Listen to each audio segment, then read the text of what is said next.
mi ò èmi lọmọ olówó ṣẹ̀báyé kó tó dòwó ẹrú kó tó dòwó ọmọ.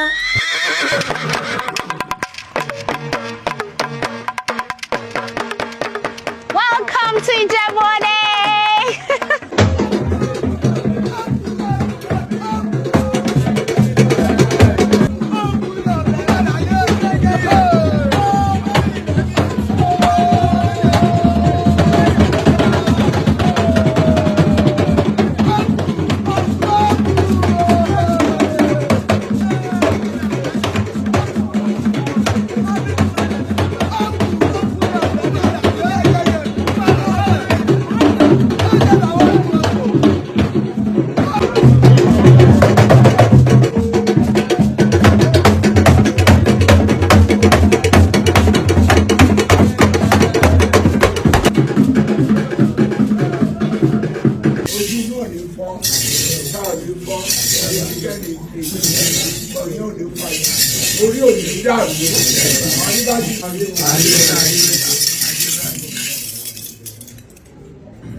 Ìṣọ̀lá Adémọ́wọ́ yóò kọ́lá.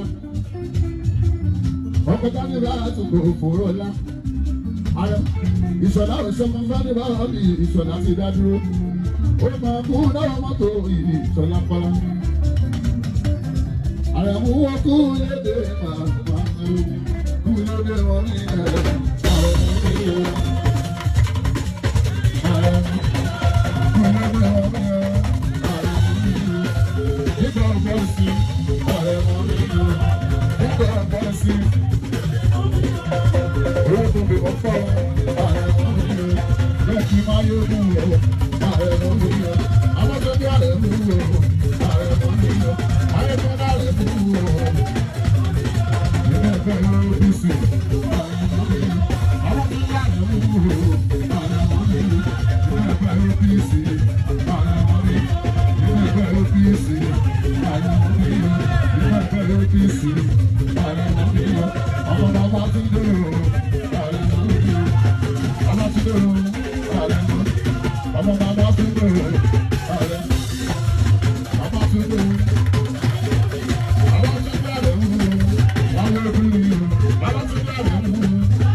ọmọ tó bá ti rà rẹ̀ wò lórí àkáwé sókè àwọn ọmọ yóò tó sè wọ́n máa fún ẹ lóhùn tó ojú ètò ìbẹ̀rẹ̀ ojú ètò ìbẹ̀rẹ̀ ojú ètò ìbẹ̀rẹ̀ ìyàwó máa bá bẹ̀rẹ̀ tó bá dá tó bá dá ọ̀rẹ́ mi wọ́n gbé ọ̀dẹ̀ náà wọ́n gbé ọ̀dẹ̀ náà gbogbo ìdábí lẹ́mọ̀dẹ́mọ̀dẹ́mọ̀ ìgbà tó bá dé mọ̀dẹ́mọ̀dẹ́mọ̀ ìgbà.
Ìṣọ̀lá Adémọ́wọ́ yóò kọ́lá.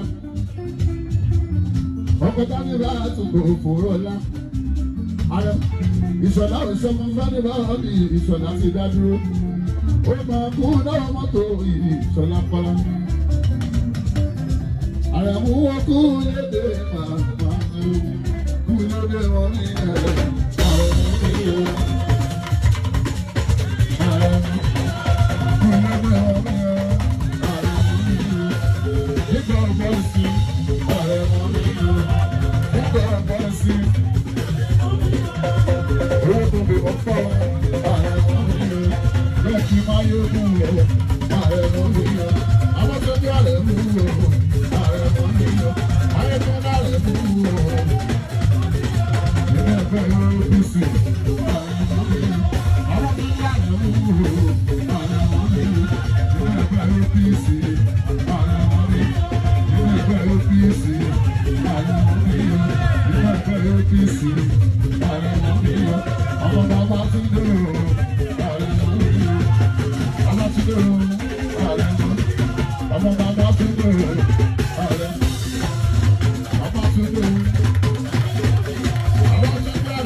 Ọmọ tó bá ti rà rẹ̀ wò lórí àkáwé sókè.